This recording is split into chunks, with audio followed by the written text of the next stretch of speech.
चलिए क्लास की शुरुआत करते हैं। सभी कमर गर्दन सीधी कर बैठेंगे। एक बार गायत्री महामंत्र का उच्चारण करेंगे। अपने आप को वेदन संहिता पढ़ने के लिए तैयार करेंगे। ओम भूर्भुवः स्वः तत्सवितुर्वरेण्यं भर्गो देवस्य धीमहि धियो यो नः प्रचोदयात्।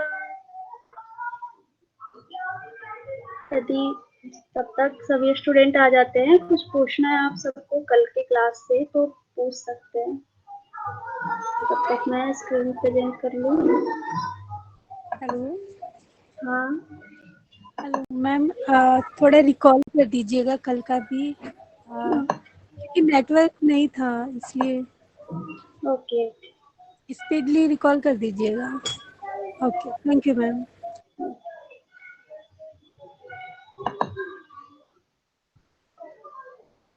स्क्रीन शो हो रही है?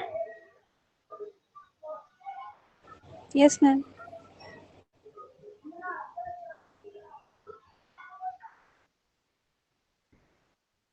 चलिए तो एक बार रिकॉल कर लेते हैं कल जो हमने पढ़ा था।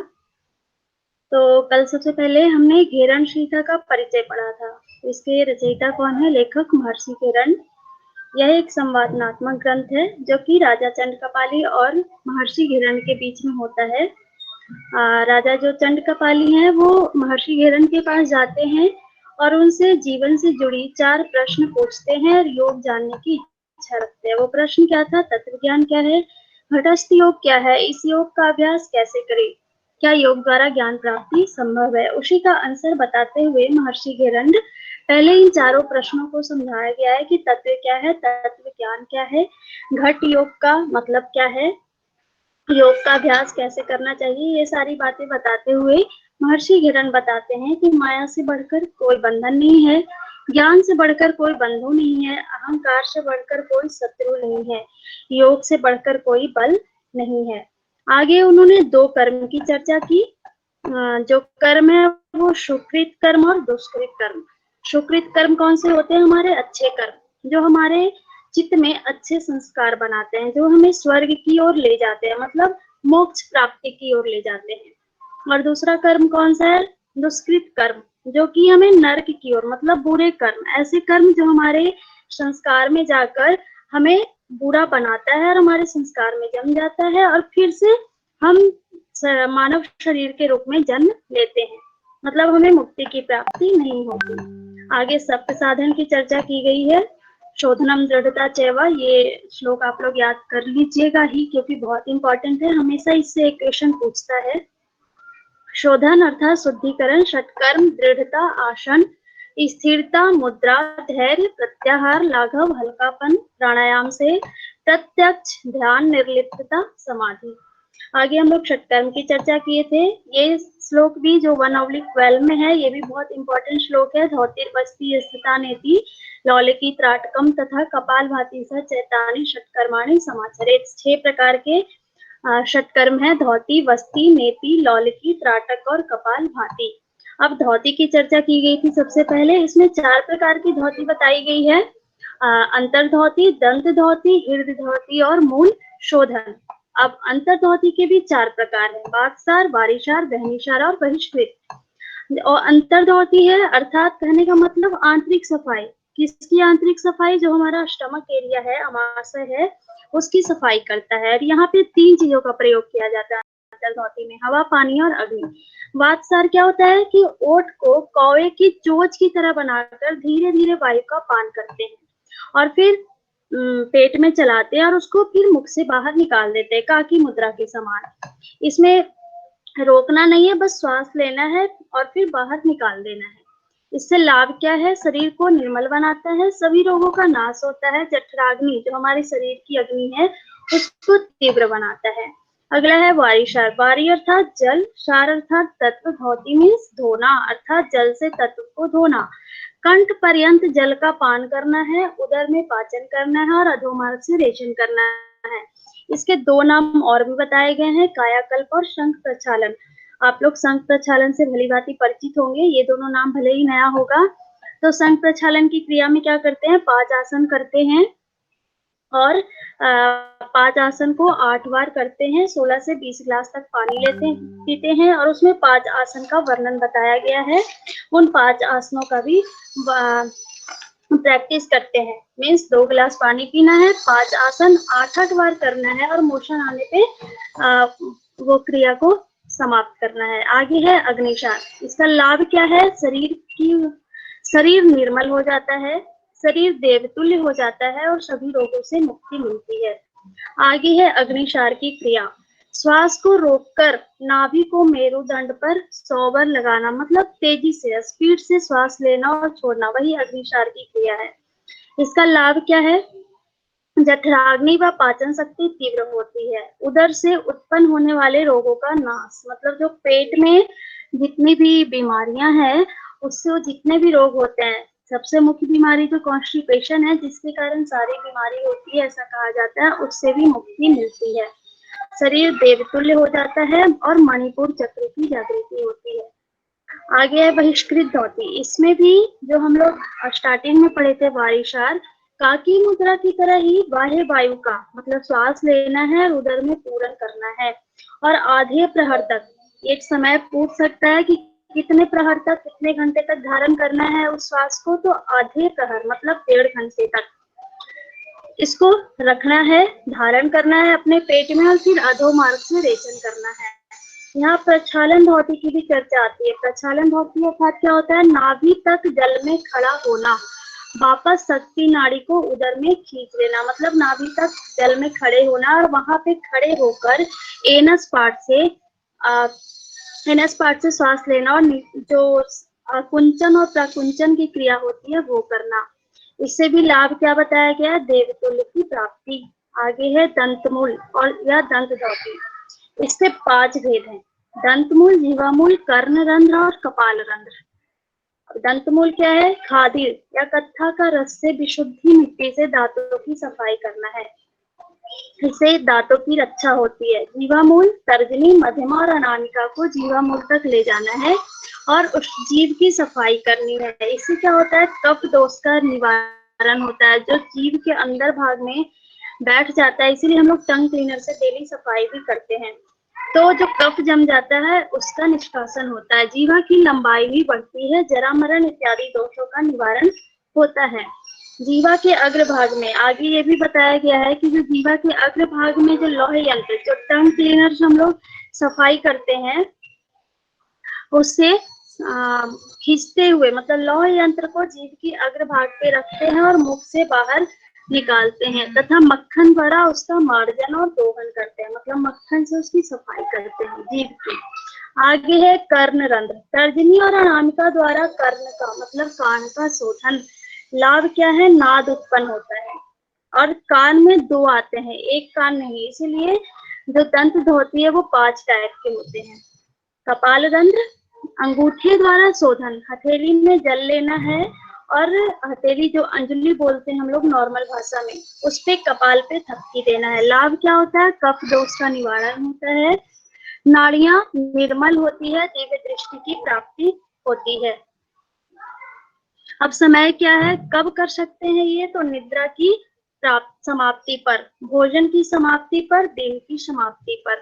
आगे हृदय धोती। हृदय धोती के 3 प्रकार बताए गए हैं, दंड, वमन और वस्त्र। दंड क्या होता है कि केले के पत्ते के मध्य स्थित जो पतला तना होता है या फिर हल्दी का जो मुलायम वाला तना होता है या कच्चे बांस का तना, ये प्रक्रिया पहले होती थी, अभी तो रबड़ वाली आती है जिससे हम लोग दंड धोती की क्रिया करते हैं। और बोल रहा है तीनों में से कोई एक को हृदय के अंदर प्रवेश कराते हैं और उसका चालन करते हैं। लाभ क्या होता है, कफ, पित्त, क्लेद जो भी अंदर रहता है वो बाहर निकल आता है और हृदय संबंधी रोगों का भी नाश होता है। वमन धोती है, भोजन के पश्चात कंठ तक जल का पान करते हैं, कुछ क्षण तक ऊपर की ओर दृष्टि रखते हैं और जल को वमन द्वारा बाहर निकाल देते हैं। लाभ होता है कफ और पित्त का निवारण। नेक्स्ट बताया गया वस्त्र धोती। 4 अंगुल चौड़ा कपड़ा होता है, लगभग 2 इंच के बराबर, जो सूक्ष्म बिल्कुल पतला होता है, सॉफ्ट होता है, उसे हम लोग धीरे धीरे मुख के द्वारा खाते हैं। इससे लाभ क्या होता है, जो मोटापा होता है, पेट की चर्बी होती है, वो बाहर आ जाता है। गुदा, गुल्म, ज्वर, प्लीहा, कुष्ठ, कफ, पित्त जितने होते हैं सभी चीजों का नाश होता है। यदि वेट लॉस करना है तो उसमें भी ये बहुत फायदेमंद है। आगे है मूल शोधन। मूल शोधन मीन्स अपान वायु की क्रूरता, मतलब जो हमारा एनस है, गुदा प्रदेश है, उसमें जो क्रूरता आ गई है, मतलब मल त्यागने में जो बहुत ज्यादा कठिनाई होती है, जिन्हें बहुत क्रॉनिक कॉन्स्टिपेशन जो बोल सकते हैं, उसका शोधन होता है। इसमें क्या करते हैं, जो हरिद्रा मूल होता है, मतलब हल्दी का तना, जो पीत मूल होता है, उससे या फिर मध्यमा अंगुली से सहयोग से ये मूल शोधन की क्रिया करते हैं, मतलब एनस पॉइंट में उसे डालकर और वो मूल शोधन की क्रिया की जाती है। लाभ क्या होता है, कोष्ठ का काठिन्य दूर होता है, शरीर को कांति प्राप्त होता है, पुष्टि युक्त बनाता है, जठराग्नि प्रदीप्त होती है। आगे है वस्ती। कल यहीं से नेटवर्क का थोड़ा ज्यादा इश्यू आया था, तो यहाँ से पढ़ते हैं आज। वस्ती दो प्रकार की होती है, जल वस्ती और शुष्क वस्ती। जल वस्ती में क्या करते हैं, उत्कट आसन में नाभि प्रदेश तक बैठते हैं, गुदा प्रदेश का आकुंचन करते हैं, प्रसारण करते हुए जल वस्ती की क्रिया में उत्कट आसन में जो दोनों पैर के घुटने पे बैठा जाता है और नाभि तक पानी में बैठना है, और पानी में बैठे बैठे गुदा प्रदेश का आकुंचन और प्रसारण करना है। ये जल वस्ती की क्रिया होती है। इसमें लाभ क्या होता है, प्रमेय, उदावत, क्रूर वायु इत्यादि का निवारण होता है, शरीर हल्का हो जाता है, कामदेव के समान शरीर की प्राप्ति होती है, मतलब हमारे शरीर में अलग ही आभा दिखाई पड़ती है। आगे है शुष्क वस्ती। इसमें क्या करना होता है, पश्चिमोत्तानासन में भूतल पर बैठकर, मतलब जमीन पे बैठकर पश्चिमोत्तानासन में बैठना है। अश्विनी मुद्रा मुद्रा अर्थात की जो हमारा गुदा प्रदेश है उसका आकुंचन और प्रकुंचन करते हुए, आगे लिखा भी है, करते हुए गुदा का आकुंचन और प्रसारण करना है। इसे ही शुष्क वस्ती बोलते हैं। ये नाम से भी जैसे कि पता चलता है, जल और शुष्क, जल मतलब पानी में और शुष्क मतलब जो थल में करते हैं, बिना पानी का करते हैं। इससे क्या होता है, कोष्ठ संबंधित रोग का नाश होता है, जठराग्नि प्रदीप्त होती है, आम बात का नाश होता है। आगे है नेति क्रिया। नेति क्रिया में हम लोग जो रबड़ नेति, सूत्र नेति या फिर जल नेति करते हैं। यहाँ पे सिर्फ सूत्र नेति की चर्चा है, जैसे हम लोग हट प्रदीप का भी पढ़े, आप लोग पढ़े होंगे, तो वहाँ पे सिर्फ सूत्र नेति की ही चर्चा है, जल नेति की चर्चा कहीं नहीं आती, लेकिन आज आधुनिक समय में हम लोग वो करते हैं। तो इसमें क्या बोल रहा है, एक वितस्ती परिमाप वाला सूक्ष्म सूत्र धागा एक नासिका से डालते हैं और मुख से बाहर निकालते हैं। इससे क्या होता है, खेचरी की सिद्धि होती है, कफ दोष का नाश होता है, दिव्य दृष्टि की प्राप्ति होती है। आगे है नौली। इसमें क्या होता है, प्रबल वेग से, मतलब तेजी से पेट को दोनों ओर घुमाते हैं। इसके 4 प्रकार बताए गए हैं, सामान्य, इसी को मध्यम नौली बोलते हैं, वाम नौली, दक्षिण नौली और भ्रमर नौली। भ्रमर नौली को यहाँ केवल नौली भी बोलते हैं।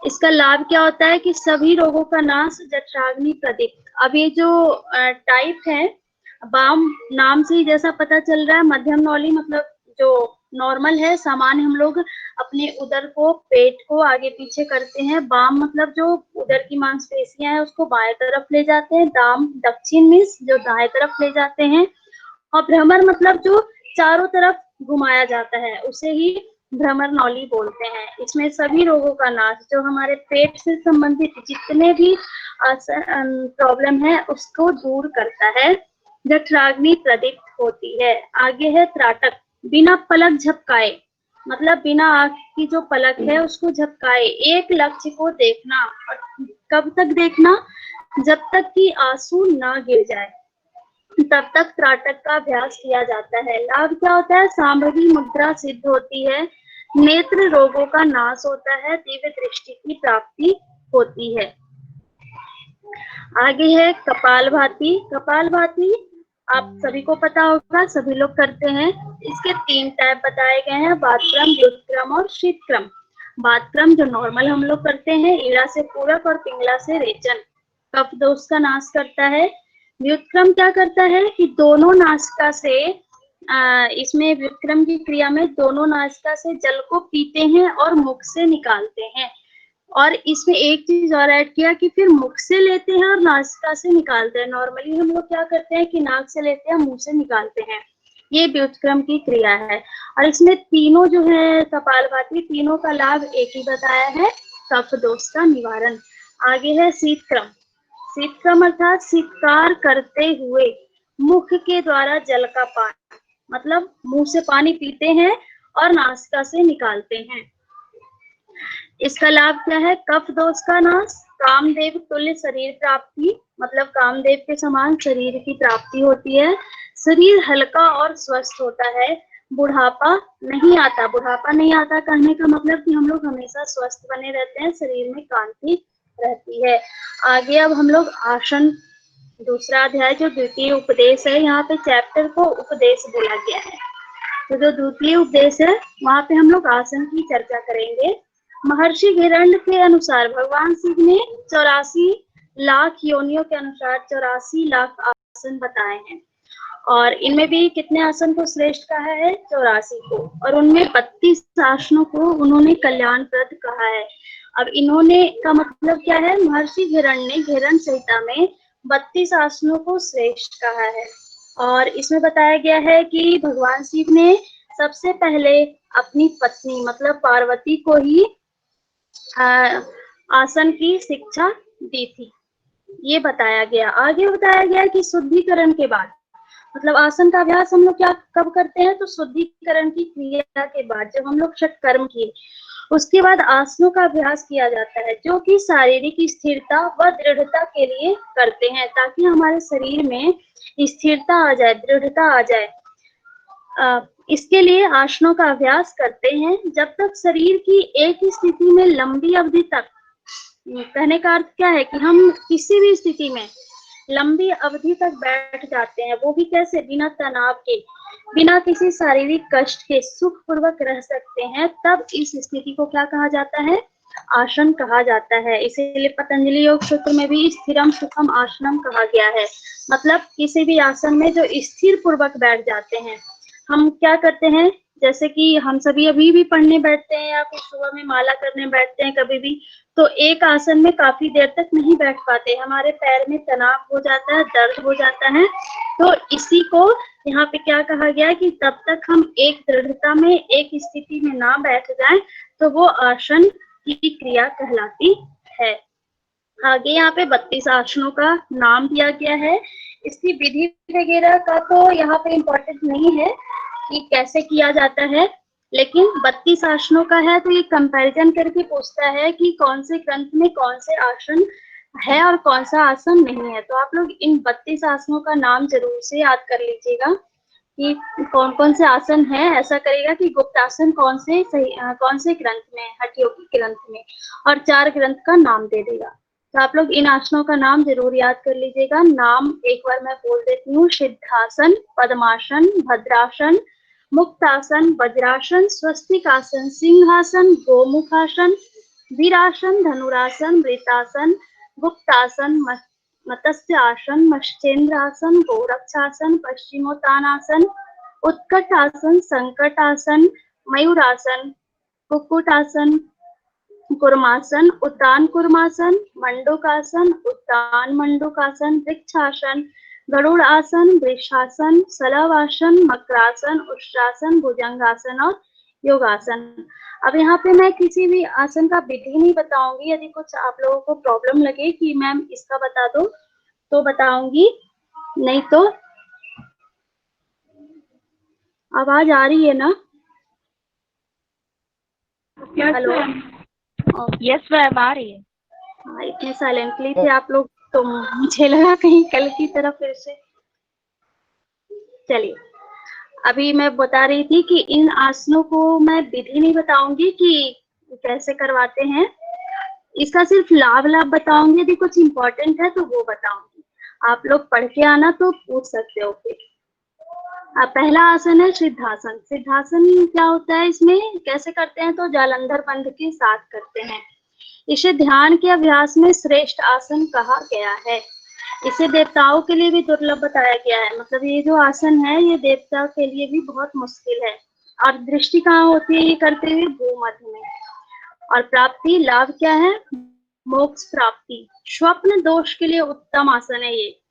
जो स्वप्न दोष है, मतलब जो बहुत ज्यादा स्वप्न देखते हैं, सपना आता है, उनके लिए बहुत उत्तम आसन है, क्योंकि इसमें जो हमारी मूतेंद्रिय, मतलब जो हमारा नीचे का भाग है, जो नाड़ियां दबती है, क्योंकि सिद्धासन की वो विधि है, एड़ी को दूसरे सीवनी में और पहले पैर को दूसरे सीवनी में लगाकर करते हैं, तो उससे नाड़ियां दबती है और लगातार दबाव पड़ने के कारण शरीर की आंतरिक ग्रंथियां सुदृढ़ बनती है। और जो ल्यूकेरिया की प्रॉब्लम होती है महिलाओं में, लड़कियों में, वो भी इससे दूर होता है। आगे है पद्मासन। पद्मासन में भी जालंधर बंध का प्रयोग किया जाता है। जालंधर बंध के साथ करते हैं। पद्मासन से तो आप लोग सभी भली भांति परिचित होंगे। और दृष्टि कहाँ होती है, नासाग्र। लाभ होता है इसका, सभी व्याधियों का नाश होता है, शारीरिक मानसिक स्थिरता और शांति प्राप्त करने में सहायक होता है। नेक्स्ट है भद्रासन। भद्रासन में क्या करते हैं, इसमें भी जालंधर, ज्यादातर जो आसन है ना उसमें जालंधर बंध का प्रयोग देखेंगे, ज्यादातर नहीं लेकिन कुछ कुछ में दिखेगा कि जालंधर बंध का प्रयोग करते हैं। और दृष्टि कहाँ होती है, नासाग्र दृष्टि होती है, भूमध्य दृष्टि होती है। ये भी सभी रोगों का नाश करता है। इसको करते कैसे हैं, तो दोनों एड़ियों को उलट कर, जो हमारा अंडकोश होता है, मतलब एनस के आगे का पार्ट, वहां पे रखते हैं। पीठ की ओर पद्मासन के समान दोनों अंगूठों को पकड़ लेते हैं। जालंधर बंध की स्थिति में नासिकाग्र दृष्टि रखकर इस भद्रासन की क्रिया को किया जाता है और ये सभी रोगों का नाश करता है। और साथ ही जो हमारे आंत होते हैं ना, मतलब लार्ज और शॉर्ट स्मॉल इंटेस्टाइन, और जो अमाशय पेट होते हैं, उसके अंगों का भी विस्तार करता है और पेट के सभी रोगों में बहुत ही लाभकारी होता है। और साथ ही जो पाइल्स होते हैं, ब्लड पाइल्स, उसमें भी ये बहुत ही अच्छा काम करता है। थायराइड ग्रंथि जो होता है, थायराइड ग्लैंड, उसको भी नियमित रखता है, उसको भी सही रखता है। आगे है हमारा मुक्तासन। मुक्तासन में क्या होता है, सभी सिद्धि प्रदायक होता है, मतलब हमें सारी सिद्धियां प्राप्त करवाता है। ये वज्रासन आप लोग सभी को पता है कि ये इकलौता आसन है जिसे हम लोग खाने के बाद करते हैं और सभी सिद्धि प्रदायक करने वाला आसन है। स्वस्तिक आसन का यहाँ पे कोई लाभ नहीं बताया गया। सिंहासन जो है जालंधर बंध के साथ और नासाग्र दृष्टि के साथ किया जाता है, समस्त रोगों का नाश करता है ये। शवासन। शवासन अर्थात थकान दूर करता है, चित्त में शांति। शवासन तो पता ही है, यदि कोई आसन ना करना चाहे, बच्चे क्लास में करते करते थक जाते हैं तो क्या बोलते हैं, सर शवासन करवा दो। इससे क्या होता है, हमारी शारीरिक थकान तो दूर होती ही होती है, साथ ही मानसिक थकान भी दूर होती है। और हाई बीपी में, हाइपरटेंशन में इस आसन को बेस्ट आसन बताया गया है। यदि कुछ नहीं कर सकता पेशेंट तो शवासन करवाकर उन्हें ठीक करवाया जा सकता है। आगे है मत्स्येंद्र आसन। ये क्या होता है, भूमध्य दृष्टि होती है। ये अर्ध होता है और पूर्ण, दो टाइप का होता है। सारे आसन में हम लोग प्रैक्टिस फेज करते हैं, फिर उसका हायर मोड में करते हैं। वैसे ही ये भी पूर्ण और अर्ध होता है। दृष्टि कहाँ होती है, भूमध्य। और किन्हें नहीं करना चाहिए ये, तो हृदय रोगियों को नहीं करना चाहिए। और जो प्रेग्नेंट लेडी होती हैं तो 2-3 महीने के गर्भधारण के बाद नहीं करना चाहिए। अल्सर और हर्निया वाले को नहीं करना चाहिए। इनका लाभ बताया गया है कि मधुमेह, जो डायबिटीज होता है, उसमें ये रामबाण की तरह काम करता है। और पाचन संबंधी रोगों का भी निवारण करता है। साथ ही ये क्यों बताया गया है कि जो डायबिटीज में रामबाण की तरह काम करता है, तो ये इंसुलिन का उत्पादन नहीं होता। आप लोग पढ़े होंगे एनाटॉमी में, जब डायबिटीज पढ़े होंगे तब, कि इंसुलिन का उत्पादन नहीं होता। तो ये आसन करने से इंसुलिन का स्राव होता है, जिससे डायबिटीज में हमें फायदेमंद होता है। और ये साथ ही आत अमाशय पाचन संस्थान की मालिश करता है और जितने भी पाचन संबंधी रोग होते हैं उपचार में मदद करता है। आगे है गोरक्षासन। जालंधर बंद और भूमध्य दृष्टि के साथ लाभ होता है, सिद्धि प्रदान करने वाला। नेक्स्ट है पश्चिमोत्तानासन। ये किसे नहीं करना चाहिए? तो रक्तचाप वालों को, हृदय रोग वालों को और स्पॉन्डिलाइटिस के रोगों को नहीं करना चाहिए। साथ ही इसका लाभ क्या है? मोटापा कम करने में। ये तो सबको पता है कि पश्चिमोत्तानासन से जो दोनों पैर को सामने फैलाकर करते हैं, पेट पे बल पड़ता है तो मोटापा कम होता है, पेट की चर्बी में सहायक होता है कम करने में, मधुमेह, दमा, श्वसन संबंधी रोगों में सहायक होता है। नेक्स्ट है उत्कट आसन। उत्कट आसन में क्या करते हैं? जो उत्कट आसन में हम लोग जैसे बमन की क्रिया करते हैं, कुंडल की क्रिया करते हैं, तो उत्कट आसन में सभी लोग पानी पीते हैं। आप सभी लोग इससे परिचित होंगे। इसका लाभ है कि शारीरिक संतुलन को पक्का करता है। मतलब हम दोनों पैर के घुटने पे बैठते टखने पे बैठते हैं, तो क्या करता है? उस कंडीशन में कुछ लोग बैठ पाते हैं, कुछ लोग नहीं बैठ पाते, तो हमारे जो बैलेंस होता है बॉडी का वो सिर्फ उस पे बन जाता है, तो हम आराम से अपनी बॉडी को कहीं भी संतुलित कर सकते हैं। तो ये क्या करता है? शारीरिक संतुलन को पक्का करता है, जांघ की मांसपेशियों को भी पुष्ट करता है। नेक्स्ट है मयूरासन। ये शरीर में जमा विषाक्त तत्व दग्ध हो जाते हैं। जितने भी विषाक्त जो मल होते हैं उसको बाहर निकालता है। त्रिदोष मतलब वात, पित्त, कफ जो होते हैं उसमें सामंजस्य स्थापित करता है। नेक्स्ट है कुक्कुट आसन। ये पेज विजिबल है ना आप लोगों को? Yes, ma'am. Yes, ma'am. Ma'am okay. कुक्कुट आसन पद्मासन में करते हैं। पद्मासन में बैठकर और दोनों जांघों के बीच हाथ को फंसाकर और हाथ के बल पे ऊपर उठा जाता है, यही होता है कुक्कुट आसन। कुक्कुट का अर्थ होता है मुर्गा, इसीलिए इसका नाम कुक्कुट आसन रखा गया है। इस आसन में शारीरिक जो हमारा बनावट बनता है, आकृति, वो मुर्गे की तरह बनता है। इसका लाभ बताया गया है, कुंडलिनी जागरण में सहायक होता है ये। यदि एग्जाम में क्वेश्चन पूछे कि इसका लाभ क्या है, तो सीधा सीधा पूछता है कि कुंडलिनी जागरण में कौन से आसन लाभदायक सिद्ध होते हैं, तो आप लोग यहाँ पे कुक्कुट आसन लगा सकते हैं। साथ ही इससे क्या होता है? दोनों हाथ नीचे होता है। पद्मासन के द्वारा हम लोग दोनों हाथ को नीचे डालते हैं पैर के नीचे, तो इससे भुजा भुजा जो होती है हमारी और जो कंधा होता है वो मांसपेशियों को शक्ति प्रदान करता है। साथ ही वक्ष का जो हमारा चेस्ट रीजन है उसका भी विस्तार होता है। पैरों के जो जोड़ होते हैं उसको ढीला करता है, मतलब फ्लेक्सिबिलिटी लाता है वहां पे।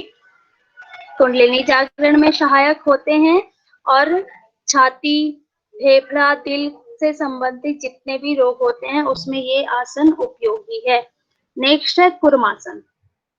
कुर्मासन में के लाभ क्या बताया है? अमाशय के सभी अंगों को स्वस्थ बनाता है और मेरुदंड में रक्त संचार को बढ़ाता है। अब इसकी क्रिया कैसे है, कैसे करना है कुर्मासन? तो जो दोनों अंड कोषों के नीचे दोनों एड़ियों को रखना है। मीन्स क्या है? दोनों पैर को सामने फैलाते हैं और पूरा नीचे झुक जाते हैं। जो हमारा हाथ है वो पीछे की ओर जाता है, ये कुर्मासन की क्रिया होती है। कुर्म का अर्थ क्या होता है? कछुआ। कछुए के जैसे शरीर को बनावट देना है। कैसे ये बनावट होता है? सिर्फ पैर और हाथ दिखते हैं और पूरी बॉडी बीच में समतल हो जाता है। जैसे कि कछुए का होता है बीच में उठा सा और सिर्फ हाथ और पैर दिखते हैं, वैसे ही कुर्मासन की क्रिया में भी होती है।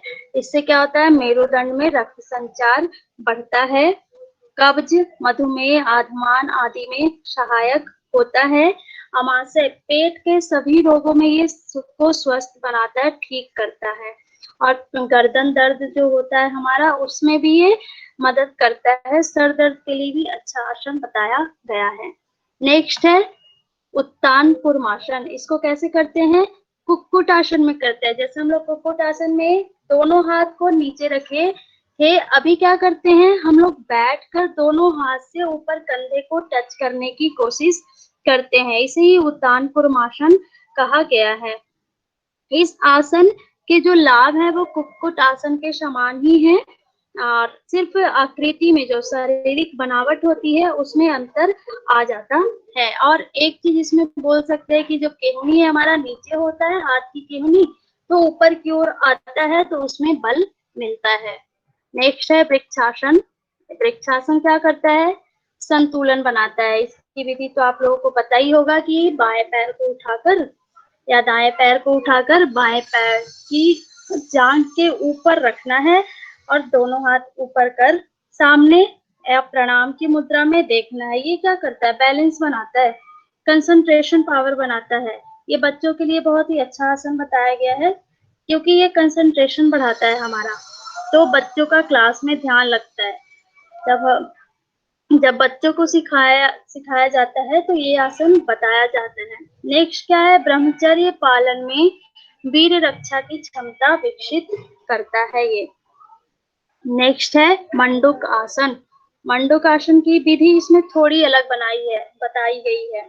आप लोग को पता होगा कि दोनों हाथ की मुट्ठी बनाकर नाभि के बगल में रखते हैं और झुकते हैं, ये मंडूक आसन है। लेकिन घेरन संहिता में इसकी विधि थोड़ा अलग है। इसमें क्या है, दोनों पैर को पीछे ले जाकर मिलाते हैं और और जो होता है पैर की दिशा जो होती है वो बाहर की तरफ होती है, और जो हाथ है हमारा वो घुटने पे होता है। नॉर्मल वज्रासन में बैठना है और पैर को थोड़ा फैला लेना है, दोनों साइड पैर रहेगा, पैर जो रहेगा निकला हुआ रहेगा और दोनों हाथ जो होगा घुटने के ऊपर होगा।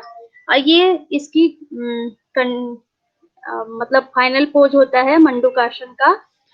बिल्कुल ही आसान आसन है और इसका लाभ क्या बताया गया है कि ताजगी प्राप्त होती है, वीर्य की रक्षा करता है। मतलब यदि हम एक पोस्चर में बैठे बैठे थक गए, सुखासन में बैठे हैं, तो इस तरह मंडूक आसन में बैठ सकते हैं। नेक्स्ट है उत्तान मंडूक आसन। मंडूक आसन की तरह ही होता है, लेकिन इसमें क्या करते हैं, वज्रासन में बैठकर पीछे झुकते हैं और जैसे हाथ को बांध लेते हैं और हाथ पे अपने सर को रखते हैं।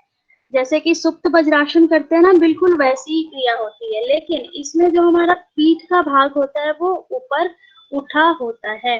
ये क्या लाभ, इसका लाभ क्या बताया गया, स्पॉन्डिलाइटिस, स्लिप डिस्क, साइटिका इत्यादि में सहायक होता है। नेक्स्ट है गरुड़ आसन। गरुड़ आसन में क्या करते हैं, एक पैर से दूसरे पैर को फंसाकर और हाथ को भी एक दूसरे से फंसाकर इस क्रिया को किया जाता है। इसके लाभ क्या है कि जो ये पैर और हाथ एक दूसरे को बिल्कुल लपेटे हुए रहते हैं। इसके लाभ क्या बताए गए हैं कि हाथ व पैरों की मांसपेशियों को शक्ति प्रदान करता है, साइटिका, आम बात तथा हाइड्रोशील में सहायक होता है ये, कुंडलिनी जागरण में भी सहायक होता है ये। नेक्स्ट है शलभ आसन।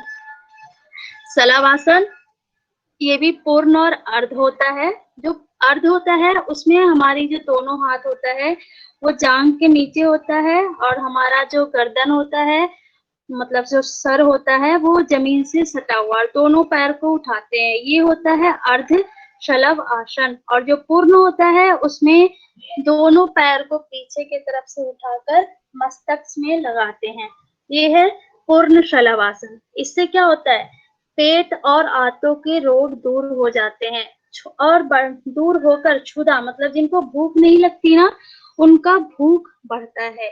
साथ ही ये जो पैरासिम्पैथेटिक नर्वस सिस्टम होता है उसमें भी सहायक सिद्ध होता है। गर्दन के दर्द में भी लाभकारी होता है। लेकिन ये हर कोई, नॉर्मल जो अर्ध होता है वो तो कर सकता है, लेकिन पूर्ण हर कोई नहीं कर सकता।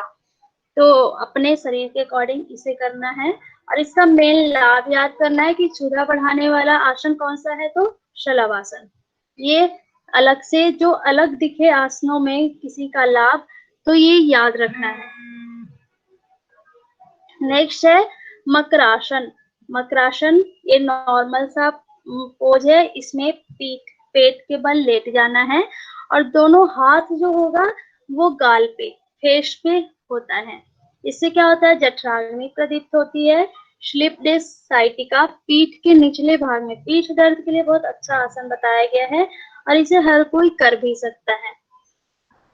नेक्स्ट है उष्ट्रासन। उष्ट्रासन दिल के मरीज के लिए उत्तम आसन है। उष्ट्रासन की क्रिया तो पता होगा, वज्रासन में बैठकर और दोनों हाथ सामने ले जाकर धीरे धीरे एक एक हाथ से पीछे टच करना है पैर के टखने को और पीछे की ओर झुकना है। ये उष्ट्रासन की क्रिया होती है। इसका जो सावधानी है कि ऊंचे स्थान में चढ़कर नीचे नहीं देख पाते ना, उन्हें चक्कर आने लगता है, ऐसे लोगों को नहीं करना होता है ये।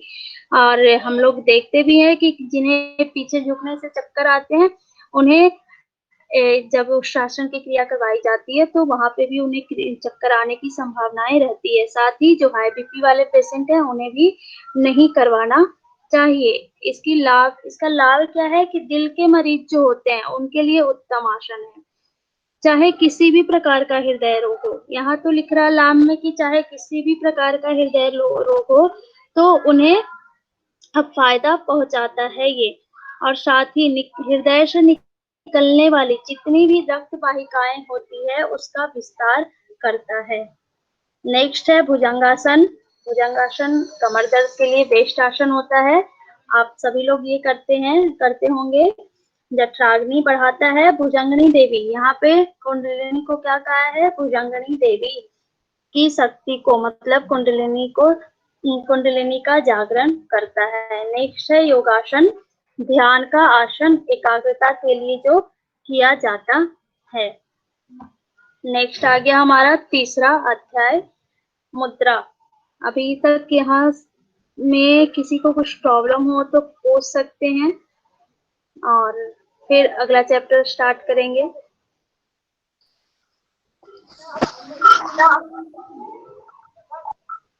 हेलो। हाँ, जैसे कि जो एग्जाम में आसन आते हैं तो उसमें क्या ऐसा भी क्वेश्चन पूछ सकते हैं कि गेरन संहिता में कौन से अध्याय के कौन से श्लोक में इस आसन का वर्णन है? कभी कभी पूछते थे, पहले इतना सीधा सीधा क्वेश्चन पूछा जाता था पर अब इतना सीधा क्वेश्चन नहीं पूछा जाता। जब स्टार्ट हुआ था योग तब पूछा जाता था। तो इनका जो जैसे प्रत्येक आसन का जिस श्लोक में वर्णन है उनका वो याद रखना पड़ेगा या फिर डायरेक्टली?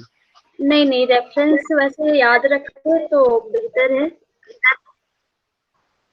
कभी कभी पूछ लेता है, कंफर्म तो नहीं कहा जा सकता है। तो इसीलिए वो पूछा था मैंने कि इनका रेफरेंस अगर पूछेंगे तो।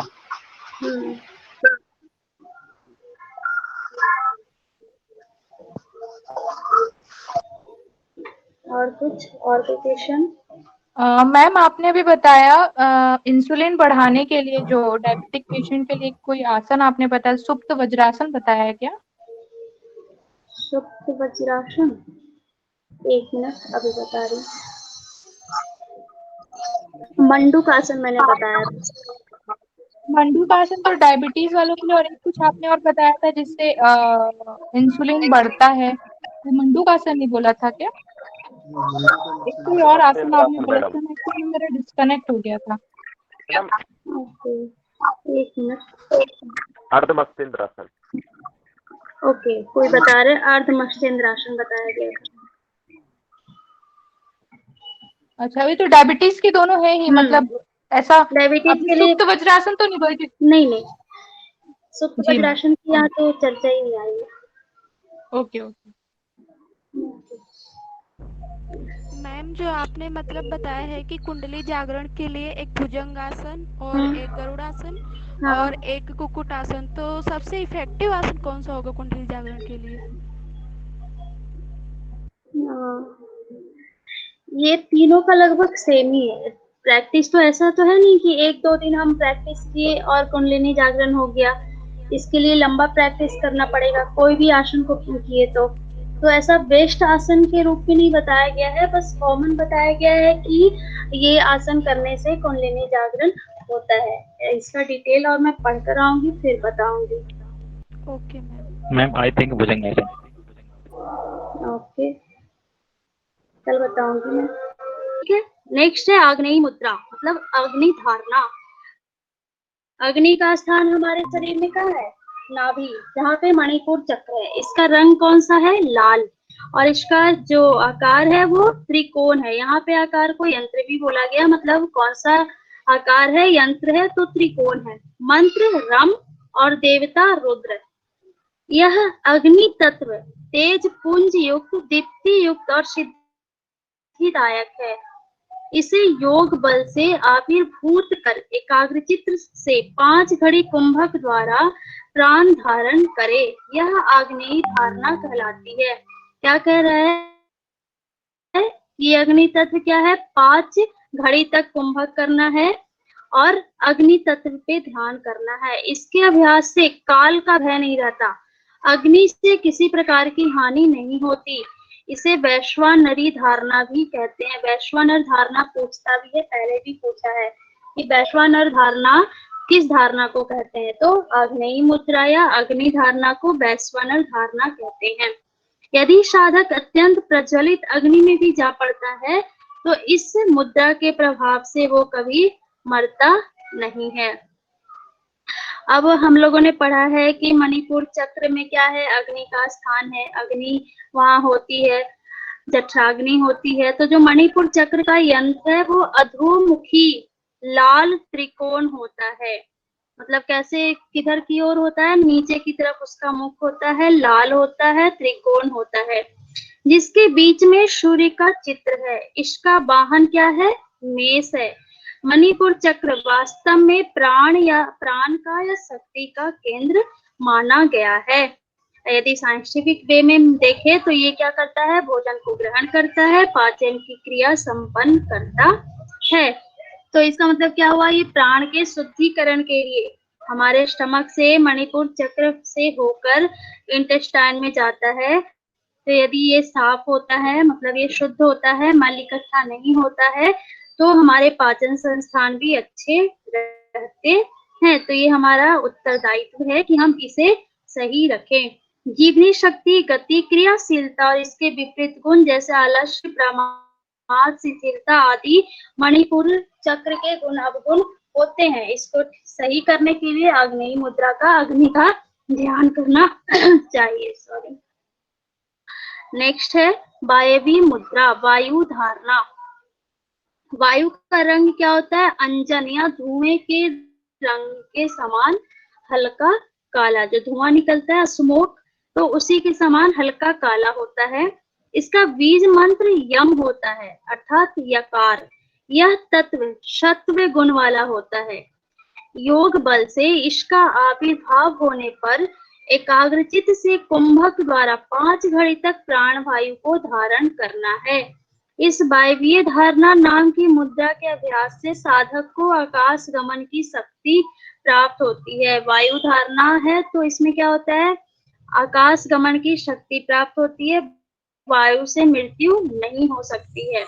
यह प्रमुख मुद्रा जरा मृत्यु को नष्ट करती है, आकाश में उड़ने का सामर्थ्य प्रदान कराती है। यह धारणा अभक्त सठ को कभी ना बताए, मतलब यही है कि गुप्त रखना चाहिए, किसी को नहीं बताना चाहिए, नहीं तो ये सिद्धि खत्म हो जाती है।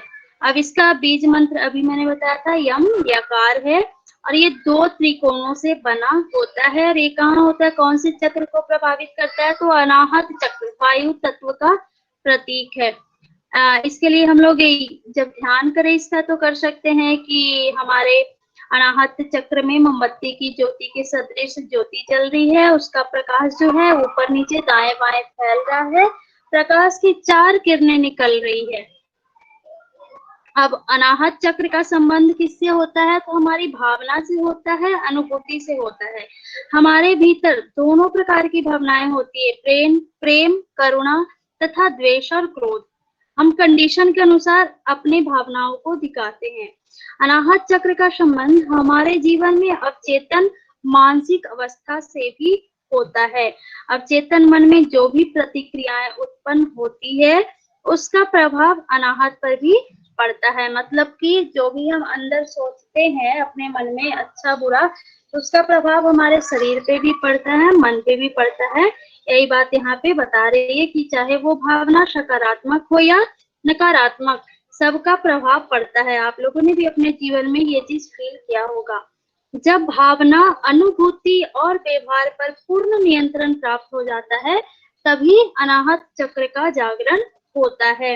अगर भीतर में भावना अंश मात्र भी मतलब थोड़ा सा भी दूषित हुआ, तो कभी भी अनाहत चक्र का जागरण नहीं हो सकता। जैसे कि इसका कहने का मतलब क्या है कि हम लोग किसी से दोस्ती रख रहे हैं, ऊपर ऊपर तो भाईचारा दिखा रहे हैं, बहुत अच्छे दोस्त हैं, लेकिन अंदर से उसके लिए क्या है, द्वेष है मन में, ईर्ष्या है मन में, तो कभी भी हम लोग आगे नहीं बढ़ सकते, कभी भी हमारे अंदर वो भावना नहीं आ सकती। तो वही बोल रहा है कि यदि अंश मात्र भी दूषित हुआ तो अनाहत चक्र का जागरण नहीं होगा, वायु धारणा करने में हम सक्षम नहीं होंगे। तो इसका लाभ क्या है, आकाश गमन की शक्ति। पूछ सकता है, पूछा भी है शायद ये क्वेश्चन कि आकाश गमन की शक्ति कौन सी धारणा से होती है, तो वायु धारणा या वायवीय धारणा। वायु के द्वारा उत्पन्न परिस्थितियों में भी मृत्यु नहीं होती, वायु तत्व पर पूर्ण नियंत्रण प्राप्त हो जाता है। यह प्रमुख मुद्रा जरा और मृत्यु को नष्ट करती है। हर आगे बोला है कि जो धारणा हम लोग पढ़े ना, सब में एक लाभ है कि जरा मृत्यु का नाश करता है। तो इसके पीछे का रहस्य यही है कि एक सिद्धि को प्राप्त करने से अन्य सिद्धियां अपने आप स्वतः ही मिलते चली जाती है। इसीलिए इस बात को हर अभ्यास में दोहराया जाता है ताकि अभ्यास अपने आप में पूर्ण हो जाए। नेक्स्ट है आकाशी धारणा। आकाश तत्व का जो वर्ण है समुद्र के नीले शुद्ध जल के समान होता है। मतलब रंग कौन सा है, तो शुद्ध जल के समान नीला, जो प्योर जल का कलर होता है वैसा।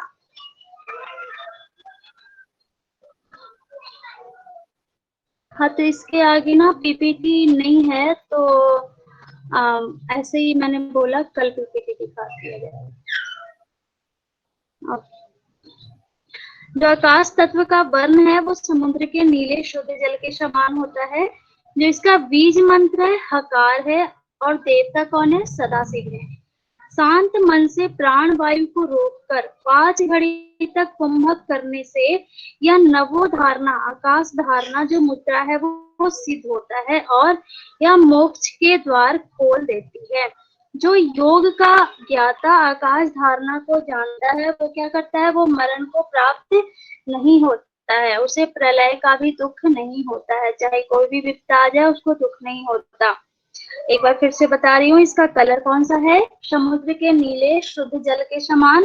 इसका बीज मंत्र हकार, देवता सदाशिव है। कलर जो है आकार, और जो देवता, ये याद रखिएगा, ये बड़ा कंफ्यूजिंग होता है और ये पूछता है। और इसकी चर्चा उपनिषद पढ़ेंगे तो वहां भी अलग अलग तरीके से किया रहता है, तो सबका अलग अलग एक चार्ट पेपर बनाकर आप लोग याद रख सकते हैं। अब इसका कौन से चक्र से संबंध है, तो विशुद्धि चक्र जो है वो आकाश तत्व का प्रतीक है और साथ ही साथ चेतना की शुद्ध अवस्था का भी प्रतीक है। क्योंकि जो नीचे के 4 चक्र तक हमारा सामना होता है वो चेतना की अशुद्ध अवस्थाओं, विकार भावनाएं, अनियंत्रित ऊर्जा, भय, असुरक्षा इत्यादि के साथ होता है। ये सब जीवन से संबंधित अशुद्ध अवस्थाएं होती है, लेकिन जब विशुद्धि चक्र शुद्ध चैतन्य की अवस्था होती है, पूछता है क्वेश्चन की शुद्ध चैतन्य की अवस्था कौन से चक्र में होती है, तो विशुद्धि चक्र, जो कि निर्मलता का प्रतीक है। विशुद्धि चक्र में पहुंचकर हम अंतःकरण की सभी सीमाओं को पार कर लेते हैं, चाहे वो कैसा हो, मन हो, बुद्धि हो, चित्त हो या अहंकार हो।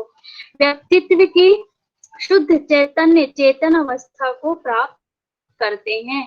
विशुद्धि चक्र का प्रतीक क्या होता है, एक वृत्त होता है, सर्कल, जिसके भीतर जल की एक एक बूंद है।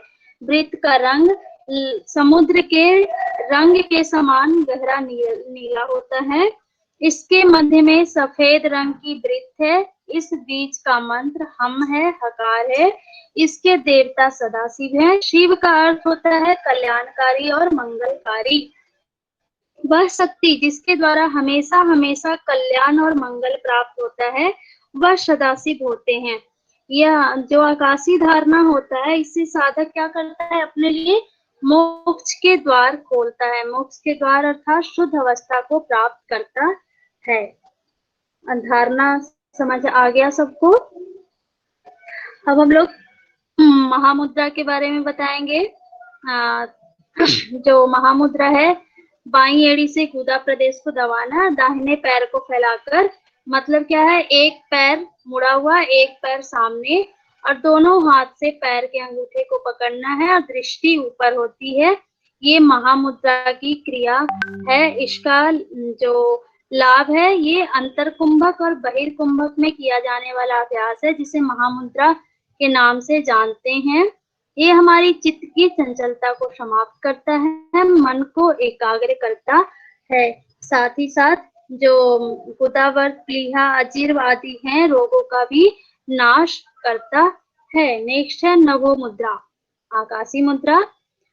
यह सभी कार्यों में तथा कहीं भी स्थिर हुआ योगी कर सकता है। जो नभो मुद्रा है वो क्या है, जीवा के ऊपर, अभी मैंने बताया था, फिर से बता रही हूँ कि जीभ को उलटकर उसके पिछले भाग को ऊपर तालू से सटा देना है और जीभ को उल्टा कर देना है।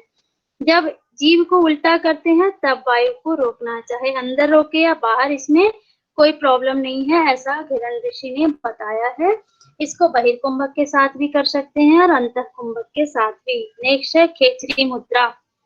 जीवा और जीवा मूल को मिलाने वाले जो नाड़ी जीवा के नीचे होता है, उसी को खेचरी मुद्रा में लगाते हैं। खेचरी मुद्रा अर्थात जीभ को पलटकर अंदर तालू की तरफ ले जाना, ये खेचरी मुद्रा है। ये क्या करता है, मूर्छा, भूख, प्यास, आलस्य आदि को निष्प्रभावी बनाता है, जरा मृत्यु का नाश करता है, शरीर देवतुल्य होता है, न अग्नि जला पाती है, न वायु सुखा पाती है, और इन्हें सांप डसने का भी कोई डर नहीं होता है। नेक्स्ट है महावेद मुद्रा। महावेद के बिना, मैंने अभी बताया था कि मूल बंध और जो महाबंध है दोनों निष्फल होता है। ये क्वेश्चन भी पूछा हुआ है कि किसके बिना महावेद निष्फल है, तो मूल बंध और महाबंध के बिना। इसके लिए एक एग्जाम्पल दे सकते हैं कि जैसे इस पृथ्वी का अस्तित्व ही नहीं होता कि पुरुष और महिला एक नहीं होते, जैसे कि जो स्त्री का रूप लावण्य है, यौवन है, वो ऐसा बोला जाता है कि पुरुष के बिना अधूरा है, वैसे ही यहाँ पे मूलबंध और महाबंध के बिना महावेद का अस्तित्व जो बिल्कुल नहीं है, निष्फल है। प्रथम महाबंध का जो अभ्यास करता है, उड़ियान बंद करते हुए कुंभक द्वारा जो वायु को रोकता है, यही महावेद कहा गया है। नित्य प्रति महावेद के साथ महाबंध मूल बंद करने वाले योगी सब योगियों में श्रेष्ठ माने जाते हैं। उन्हें कभी भी वृद्धावस्था नहीं घेरती और मृत्यु का भय भी नहीं होता। इसे भी गोपनीय कहा गया है।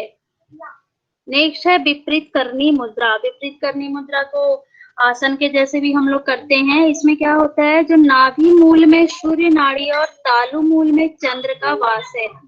हम लोग जानते हैं कि नाभि में किसका वास होता है, सूर्य नाड़ी का, और तालु में चंद्र का। सूर्य द्वारा चंद्र से श्रावित अमृत का पान करने से प्राणी की मृत्यु होती है, परंतु चंद्र नाड़ी के अमृत पान करने पर मृत्यु का भय नहीं रहता है। अतएव सूर्य को ऊपर और चंद्र को नीचे कर ले, यही विपरीत करनी मुद्रा है। ये तो था बुकिश लैंग्वेज। इसको सिंपल बताऊं तो हमारा सर नीचे और पूरी बॉडी ऊपर की ओर होता है, वो है विपरीत करनी मुद्रा। और हाथ हमारा कहाँ होता है, कमर पे होता है। इसी को विपरीत करनी मुद्रा बोला गया है, जो कि सब प्रकार से गोपनीय है। सिर को भूमि में लगाकर दोनों हाथ से टेकना है और दोनों पांव ऊपर होता है। इसका नित्य अभ्यास करने से वृद्धावस्था और मृत्यु नष्ट हो जाती है। इसका अभ्यास करने वाला सब लोकों में सिद्धि संपन्न और प्रलय काल में भी दुखित नहीं होता है। नेक्स्ट है हमारा योनि मुद्रा। इसमें क्या होता है, सिद्धासन में बैठना है। दोनों हाथ के अंगूठों से दोनों कानों को, दोनों हाथों की तर्जनियों से दोनों नेत्रों को, मध्यमाओं से नासिका को और अनामिका से मुख को बंद करना है। काकी मुद्रा द्वारा प्राण को खींचकर अपान से मिलाना है। मतलब काकी मुद्रा में ओठ को काकी मुद्रा में बनाकर श्वास को लेना है और खींचकर कहाँ तक ले जाना है, अपान तक। और शरीरस्थ तट चक्रों का ध्यान करते हुए, मतलब शरीर में जो भी 6 चक्र हैं उसका ध्यान करते हुए हूँ मतलब हंस मंत्र से कुंडलिनी शक्ति को जगाकर उसके साथ ही जीवात्मा को सहस्त्रार में ले जाना है। उस समय यह एकांत भावना करनी चाहिए कि मैं शिव के साथ शक्ति संपन्न होकर सुख पूर्वक विहार कर रहा हूँ। शिव शक्ति के संगम से ही मैं आनंदमय स्वयंभू ब्रह्म हो गया हूँ। यह योनि मुद्रा क्या है?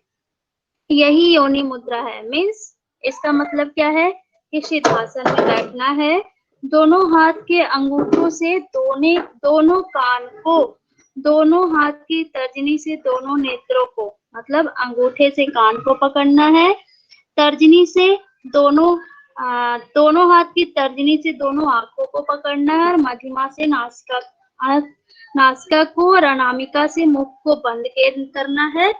जैसे कि भ्रामरी मुद्रा में हम लोग जो मुद्रा लगाते हैं ना, भ्रामरी प्राणायाम में, वही मुद्रा लगाना है। और काकी मुद्रा के द्वारा प्राण को खींचना है और अपान तक ले जाकर मिलाना है। और उस समय क्या करना है, 6 चक्र जो हमारी बॉडी में है उसका ध्यान करना है। यही योनि मुद्रा है। इससे क्या होता है, ब्रह्म हत्या, भ्रूण हत्या, सुरापान, गुरु आदि पापों से मुक्ति मिलती है। योनि मुद्रा अत्यंत गोपनीय क्रिया है, देवों के लिए भी यह सहज नहीं है। जो व्यक्ति इसका नियमित अभ्यास कर इस अधिकार प्राप्त कर लेते हैं उन्हें क्या होता है, समाधि की प्राप्ति होती है। संसार के सभी महापाप, उस पाप आदि योनि मुद्रा से मिट जाते हैं। नेक्स्ट है हमारा वज्रोनी मुद्रा। दोनों हाथों को दृढ़ता पूर्वक धरती पर टेकें और दोनों पैरों तथा सिर को आकाश में उठा देना है। मतलब क्या है कि दोनों हाथों को धरती पे लगाना है और दोनों पैर तथा सिर को आकाश में उठा देना है। जैसे कि दोनों हाथ सिर्फ हमारे बॉडी आसन पे होंगे और पूरा बॉडी जमीन से उठा हुआ, ये है वज्रोनी मुद्रा। और ज्ञानियों ने इसे क्या कहा है, शक्ति संचार करने वाली तथा जीवन प्राप्त करवाने वाली मुद्रा वज्रोनी मुद्रा कहा है। यह मुद्रा क्या करता है, योगियों को मुक्ति देने वाली है, हितकारिणी है, सिद्धिदायिनी तथा श्रेष्ठ है। इसके प्रसाद से बिंदु सिद्ध होने के कारण साधक ऊर्ध्वे हो जाता है, ऊर्ध्वे में समर्थ हो जाता है, बिंदु सिद्धि प्राप्त कर ली जाती है। तब बिंदु सिद्धि मतलब जब कुंडलिनी शक्ति प्राप्त कर ली जाती है, तो कुंडलिनी शक्ति प्राप्त करने के बाद क्या होगा, मोक्ष की प्राप्ति, समाधि। तो बोल रहा है कि पृथ्वी पर ऐसा कोई काम नहीं होगा जो वो योगी नहीं कर सकता। नेक्स्ट है शक्ति चालनी मुद्रा। मूलाधार में जो कुंडलिनी 3.5 फेरा लगाए हुए सर्पणी के रूप में सो रही है, उसके सोते रहने पर जीव पशु मतलब अज्ञानी की अवस्था में रहता है। जब हम क्या है, अज्ञानी ही तो है, हमारे अंदर जो कुंडलिनी है वो सोया है। इसीलिए जब तक ज्ञान उत्पन्न न होता है तब तक अभ्यास करते रहना चाहिए। जैसे कि किसी गेट का कुंजी से तरफ जब ताला खोलते हैं तो उसके अंदर का सामान हमें दिखता है, पता चलता है कि रूम के अंदर क्या है। उसी प्रकार कुंडलिनी जागरण के होने पर हमारा ब्रह्म रंध्र खुल सकता है। नाभि को वस्त्र से लपेट कर, क्या बोल रहा है, कैसे करना है, तो नाभि को वस्त्र से लपेटकर एकांत में इसका अभ्यास करना है। नग्न रहकर बाहर इस मुद्रा का अभ्यास निषिद्ध है। मतलब इसमें जब इसका अभ्यास करें तो सिर्फ क्या होना चाहिए, वस्त्र नाभि वाले पार्ट को सिर्फ लपेटे होगा, इसीलिए बाहर करने में के लिए इसके निषिद्ध बोला गया है। बोल रहा है शक्ति चालनी मुद्रा के अभ्यास के बिना योनि मुद्रा नहीं हो सकती है। इसीलिए पहले शक्ति चालनी मुद्रा का, चालनी मुद्रा का अभ्यास करना है, फिर योनि मुद्रा का अभ्यास करना है। नेक्स्ट है तड़ागी मुद्रा। पश्चिमोत्तानासन में बैठना है, पेट को इस प्रकार फुलाना है जैसे कि उसके भीतर क्या है, पानी भरा हो। यह इसे एक बहुत ही महत्वपूर्ण मुद्रा बोला गया है जो बुढ़ापे और मृत्यु के भय को दूर करती है। इसमें इसका मुख्य क्या है इसमें कि अभ्यास पेट का है। पैरों को सामने फैलाकर बैठते हैं, पैर आपस में थोड़ी दूरी पर रहता है। पूरे अभ्यास की अवधि तक पैर सीधे रखते हैं, हाथों को घुटने पर रखते हैं, सिर एवं मेरुदंड को सीधा रखते हैं, आंखों को बंद कर पूरे शरीर को विशेषकर पेट को शिथिल बनाते हैं। इसके पश्चात आगे झुककर अपने पंजों को हाथों से पकड़ लेते हैं और पूरा नहीं झुकते हैं, हाथ बिल्कुल सीधा होता है। इसके बाद श्वास अंदर खींचकर पेट को जितना फुला सकते हैं फुलाते हैं, फेफड़ों पर बिना किसी प्रकार का जोर डाले हुए। इसे ही तड़ागी मुद्रा कहा जाता है। इसका लाभ क्या है? जो पश्चिमोत्तानासन में लाभ होता है कि बड़ी आंत और छोटी आंत का जो निचला भाग अवरुद्ध होता है वो खुलता है, मतलब कॉन्स्टिपेशन से पेट के जितने भी प्रॉब्लम है उससे रिलीज होता है। यहाँ भी वही लाभ बताया गया है। नेक्स्ट है मांडुकी मुद्रा। मुख को बंद करके तालू में जिह्वा को घुमाना चाहिए, मतलब जो जीभ है उसको पलटकर अंदर ले जाना है और वहां पे घुमाना है। जिह्वा से जिह्वा से सहस्त्रार जो चक्र है वहां से जो टपकता हुआ सुधा रस, अमृत रस जो बोला जाता है उसको धीरे धीरे पान करना है। यह मांडुकी मुद्रा कहलाती है। और इसको करना कैसे है? तो वज्रासन में बैठकर, जैसे कि मंडूक आसन में बताया था मैंने, वज्रासन में बैठना है, दोनों पैर को फैला देना है, दोनों पैर का विपरीत दिशा होता है, वही क्रिया यहाँ पे है। बस इसमें क्या करना है कि जीभ को पलटकर तालू से लगाना है और सुधा रस का धीरे धीरे पान करना है। इसके अभ्यास करने वाले जो साधक होते हैं वो कभी बूढ़े नहीं होते, मतलब हमेशा स्वस्थ रहते हैं। इस मुद्रा के प्रभाव स्वरूप झुर्रियां नहीं पड़ती, शारीरिक कोशिकाओं का ह्रास नहीं होता, बाल सफेद नहीं होते और साथ ही ये कुंडलिनी जागरण के लिए बहुत ही महत्वपूर्ण आसन है। नेक्स्ट है सांभवी मुद्रा।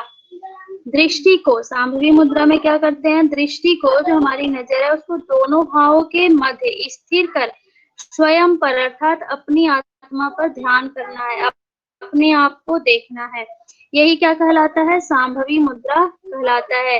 किसी भी ध्यान के आसन में बैठना है और दोनों भावों के बीच अपनी दृष्टि को रखना है और अपने ऊपर ध्यान करना है। इसे बहुत ही गुप्त अभ्यास बोला गया है। वेद शास्त्र और पुराण सर्वसाधारण स्त्री के समान है, लेकिन सांभवी मुद्रा को कुलवधू के समान कहा गया है। ये कुलवधू का क्वेश्चन आया था 2018-19 में कि कुलवधू किस मुद्रा को कहा गया है? तो सांभवी मुद्रा को कहा गया है। जो इसका अभ्यास है वो साधक आदिनाथ नारायण और जगत दृष्टा ब्रह्मा ही करते हैं। मतलब इसको करने वाले साधक कौन कौन है? तो ब्रह्मा भी है, नारायण भी है, सभी लोग इनका अभ्यास करते हैं। सांभवी मुद्रा को पंचधारणा मुद्रा भी कहते हैं। इसके सिद्ध होने पर ऐसा कोई भी कार्य नहीं है जो साधक नहीं कर सकता। इन पंच धारणाओं के सिद्ध होने पर क्या होता है? जो ये सांभवी मुद्रा है जिसको पंचधारणा कुलवधू कहा गया है, सिद्ध होने पर साधक स्वर्ग में भी आ जा सकता है। इनके द्वारा उसकी गति मन के समान हो जाती है। ये है सांभवी मुद्रा। नेक्स्ट है अश्विनी मुद्रा। अश्विनी मुद्रा में गुदाद्वार का बार बार कुंचन और प्रकुंचन करते हैं, ये अश्विनी मुद्रा कहलाती है। इससे कुंडलिनी का जागरण होता है। यह मुद्रा गुह्य रोगों को नष्ट करने वाली, शारीरिक शक्ति को बढ़ाने वाली और अकाल मृत्यु का हरण करने वाली है। नेक्स्ट है पासनी मुद्रा। इसमें क्या करते हैं? दोनों पैरों को कंठ के पीछे की ओर ले जाकर उसे परस्पर मिलाकर पास के समान दृढ़ता से बांध लेते हैं। यह शक्ति को जागरण करने वाली पासनी मुद्रा होती है। यह बल और पुष्टि देने वाली होती है। सिद्धि की आकांक्षा वाले योगी को प्रयत्न पूर्वक इसका अभ्यास करना चाहिए। ये क्या करता है? पासनी मुद्रा शरीर को बलवान बनाता है। इसके अभ्यास में जो सफल हो जाता है वो बड़े बड़े अद्भुत कार्यों को करने में भी सक्षम हो जाता लगता है, क्योंकि यह मुद्रा शक्ति जागरण के अभ्यास में भी सहायक होती है। ये जो है ये पूर्णता प्राप्ति पर साधक जो ये पाशनी मुद्रा का अभ्यास करता है वो पूर्णता को प्राप्त हो जाता है, उसकी सभी इच्छाओं की पूर्ति करने में वो समर्थ हो जाता है। नेक्स्ट है काकी मुद्रा। मुख को कौवे के चोंच के समान करके धीरे धीरे वायु का पान करना है और फिर इसको छोड़ना होता है। यह सब रोगों को नष्ट करने वाली काकी मुद्रा। इस परम मुद्रा को सब प्रकार से गुप्त रखने की बात हर मुद्रा में कही गई है, तो जो काकी मुद्रा है उसे भी गुप्त रखना चाहिए। मुद्रा के अभ्यास से कौवे के समान रोग राहित्य की प्राप्ति होती है। ये हमारे शरीर एवं मन में शीतलता लाकर जो उक्त रक्तचाप मतलब हाई बीपी होता है उसको कंट्रोल करता है, मानसिक तनावों को भी कम करता है। स्वास्थ्य के लिए यह मुद्रा अत्यंत लाभकर है। इससे शरीर की पाचन शक्ति बढ़ती है और अनेक रोगों से छुटकारा मिलता है। यह रक्त को भी शुद्ध बनाता है। नेक्स्ट है हमारा मातंगणी मुद्रा। इसमें क्या करते हैं, मातंग का अर्थ होता है हाथी। जैसे पानी में बैठकर हाथी खेलता है वैसी ही क्रिया इस मुद्रा में की जाती है। इसमें क्या करना है कि गले तक पानी में बैठना है, मतलब पानी में बैठना तो कहाँ तक होगा, गले तक। नाक से पानी खींचना है, पानी मुंह तक पहुंचने पर उसे मुंह के द्वारा बाहर निकाल देना है। और जब मुंह से पानी खींचकर और फिर क्या करना है, पहले मुंह से खींचना, नाक से खींचना है, मुंह से निकालना है, मुंह से लेना और नाक से निकालना। ये है मातंगणी मुद्रा। अब बार बार इसी क्रिया को दोहराना है, जो क्या करता है, शरीर के नाश और मृत्यु को व्यक्ति से दूर रखता है। ये क्या करता है, अखंड एकाग्रता हमें प्रदान करता है। यह इसका जो अभ्यासी होता है वो हाथी के सदृश शक्तिशाली और बलवान बनता है। इसका अभ्यासी योगी कहलाता है। योगी तो सारे होते हैं लेकिन जो इसका अभ्यास करता है वो खासकर उन्हें योगी कहा जाता है। इसके सिद्ध होने पर हाथी के समान बलवान हो जाता है, सदा सुखी रहता है। इसे यत्न पूर्वक सिद्ध करने के लिए महर्षि हिरण्य ने बताया है। नेक्स्ट है भुजंगनी मुद्रा। मुख को फैलाकर खोलकर मतलब मुंह को बढ़ाकर खोलकर कंठ से वायु का पान करना है।